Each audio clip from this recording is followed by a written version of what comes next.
ইয়া আইয়ুহাল্লাযীনা আমানু ইজতানিবু কাসীরাম মিনায-যন্নি ইন্না বা'দায-যন্নি ইসমুন ওয়া লা তাজাসসু ওয়া লা ইয়াগতাব বা'দুকুম বা'দা আইয়ুহিব্বু আহাদুকুম আন ইয়াকুলা লাহমা আখিহি মাইতান ফাকারিহতুমু ওয়াত্তাকুল্লাহা ইন্নাল্লাহা তাওয়াবুর রহিম। আল্লাহু আকবার।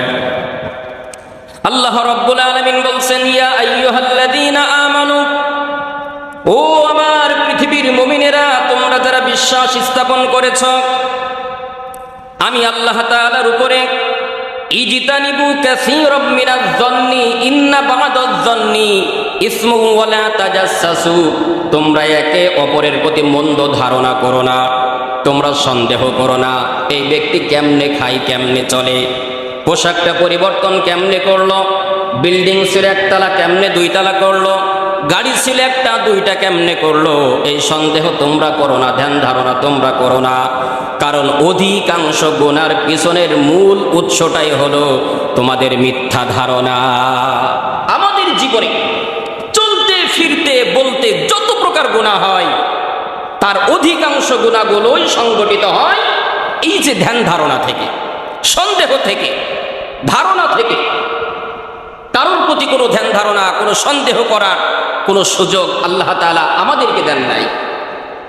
সে কেমনে খাবে, কেমনে পড়বে, কেমনে চলবে, এটা তো আমি আপনি জানি না। এখন আপনার ধারণা হতে পারে এই গ্রামের একজন ব্যক্তি 2 বছর আগে তার ভাত হতো না, এখন তো খুব ভালো আছে, তার দেখলেই বোঝা যায় অনেকটা পরিবর্তন। কেমনে হলো এই পরিবর্তন? এই যে আপনি চিন্তা করলেন, ঘন্টার পর ঘন্টা আপনি ব্যয় করবেন, আপনার 5 পয়সার কোনো উপকার হবে? কথা বলেন, একটু উপকার হবে? উপকার হবে না। প্রিয় বন্ধুগণ আমার, এজন্য আল্লাহ রাব্বুল আলামিন বলছেন, ইন্না বা'দায-যন্নি ইসমুন ওয়া লা তাজাসসু, যত প্রকার পাপ তোমাদের থেকে হয় তা সন্দেহ থেকে হয়ে থাকে, ধারণা থেকে হয়ে থাকে। ওয়ালা ইয়াগতাব বা'দুকুম বা'দা, আল্লাহ রাব্বুল আলামিন বলছেন, পৃথিবীর মানুষেরা তোমাদের কাছে আমার পক্ষ থেকে ঘোষণা হলো, কারোর পিছনে পড়ে থেকো না, কারোর ব্যাপারে ধ্যান ধারণা করো না, মিথ্যা তহমত দিও না, বাজে বাজে ধ্যান ধারণা তোমরা তোমাদের মাথার ভিতরে সেট আপ করো না।